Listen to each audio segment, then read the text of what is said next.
Por supuesto que la situación que estamos viviendo nos pone de relieve que aquella normalidad que vivíamos era destructiva.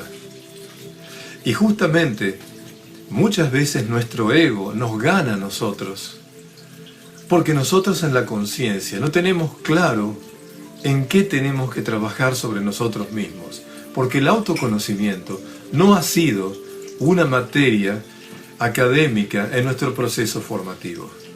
Y porque el autoconocimiento también nos empodera para tomar conciencia de lo que tenemos que hacer o no, sin esperar instrucciones de afuera. Y ambientes donde pareciera que hay que obedecer, obviamente no quiero que piense por sí mismo. Y como decía un pensador americano, ¿no? El primer deber de un ser humano es pensar por sí mismo. ¿No será que el primer deber de un ser humano es conocernos bien a nosotros? El Enneagrama lo que invita es a que te conozcas bien. Y en el autoconocimiento, lo maravilloso de esta sabiduría, es que partimos de la base que todos nosotros tenemos 9 aptitudes, 9 capacidades. Como llamo yo, 9 atributos. No yo, lo he traído de la herencia de lo que he recibido. 9 atributos, 9 capacidades, 9 aptitudes. Todos tenemos esas 9 fuerzas, esas 9 energías que juntas constituyen mi psiquis, mi mente.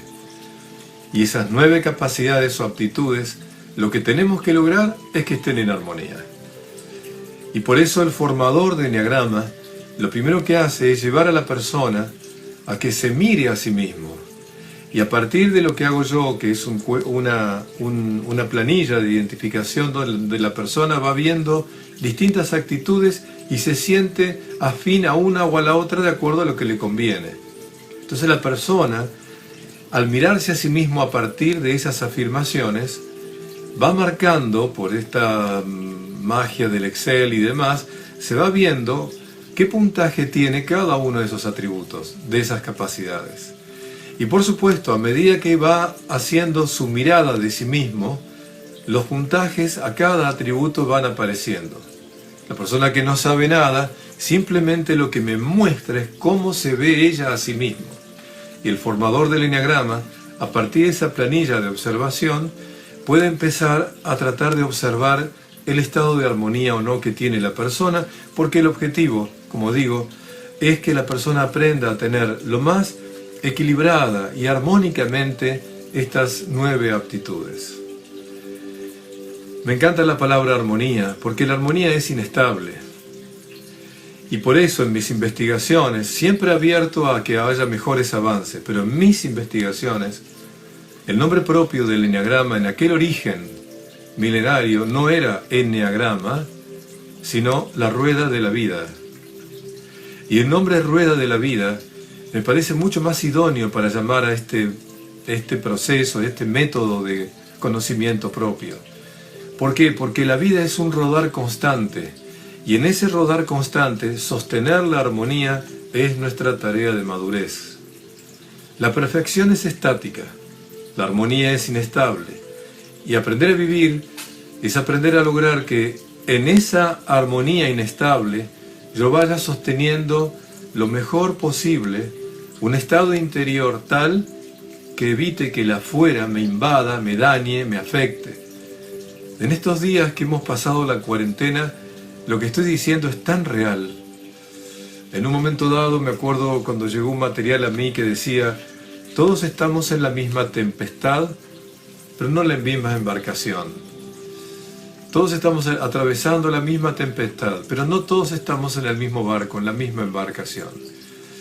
Hay personas que habían hecho trabajo interior consigo mismas, habían aprendido a gobernar su propia mente, su propia energía, a trabajar en estar limpios a través del agua y de la luz, a través de pensamientos positivos y de sentimientos positivos, a través de destinar tiempo y energía para poder nutrirse en este tiempo que se creó por esta pandemia. Hay personas que aprovecharon el tiempo para sacar su creatividad, para mejorar los vínculos familiares, etcétera, etcétera. Esa fue una embarcación. Pero hay personas que no tenían trabajo interior, que no atendieron su interior, que no trabajaron su ser, que estaban siempre atendiendo al afuera y no había espacio para el interior. Esas personas que atravesaron también esta cuarentena o que la están atravesando, se les hace un infierno. La ansiedad, el enojo, las noticias permanentes donde puede haber seguramente personas con mucha malicia que quieren dañar y que han sido clave para que esto ocurra.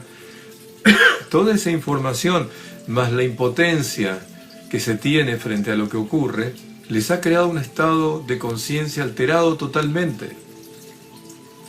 Quiere decir que cuando invertimos en nosotros, en nuestra armonía interior, es la mejor manera de evitar que el afuera nos domine, nos gane. Es así. Por eso hace poco tuve una entrevista en vivo con Lucas Malaisi.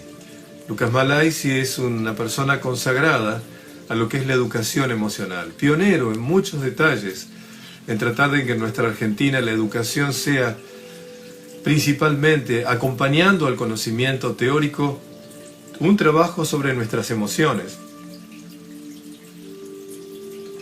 un trabajo sobre nuestra sensibilidad, una educación de nuestra sensibilidad. Y él me decía que el primer pilar de la educación emocional es el autoconocimiento. Por eso los que me están viendo y escuchando, y que ya tienen un cierto acercamiento a la educación emocional, les aviso que realmente aprender y saber bien este conocimiento ayuda fundamentalmente a la educación emocional de uno y a la educación emocional de aquellas personas que me toque guiar o apoyar. De modo que, basados en la búsqueda de la armonía, en esta rueda de la vida, en esta sabiduría ancestral que me permite descubrirme qué áreas mías tengo que trabajar para sanar o para corregir y qué aspectos tengo que afirmar fuertemente. Cuando esto va ocurriendo, ya no puedo ser ignorante, ya no puedo justificarme. Por eso me encanta un pensamiento corto que lo repito y lo repito hasta el cansancio. Toma tu vida en tus manos. ¿Y qué sucede?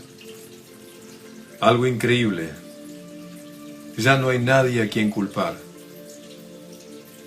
¿Será que la persona que no trabaja sobre sí misma siempre encuentra afuera los culpables de lo que le pasa?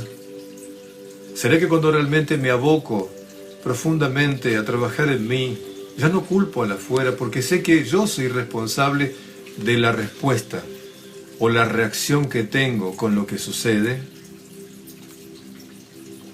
¿Será que quejarme y enojarme o angustiarme por lo que ocurre es estéril? ¿O será que lo más sabio es verme a mí y descubrir cuál es la mejor respuesta que tengo que dar ante los acontecimientos? Por eso el Eneagrama es una invitación a ese proceso de autoconocimiento.